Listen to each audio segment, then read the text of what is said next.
hari ni hamba mari nak jual minyak terpakai ni. Minyak terpakai, nak tengok berapa ringgit boleh. Itu dia punya tempat nak jual minyak lah depan tu. Lokasi dia di Petronas Bandar Seri Putra. Petronas Bandar Seri Putra. Ni kadang-kadang dia datang sebulan sekali. So kebetulan hari ni dia datang, kita pun ada minyak, kita nak jual. Ya, pesen nak tengok. Boleh ni. Boleh dapat KFC? Ya. Jangan Oh, gitu.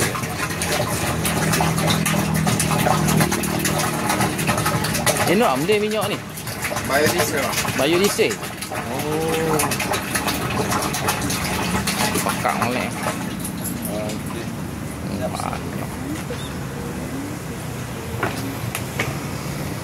Banyak ni boleh.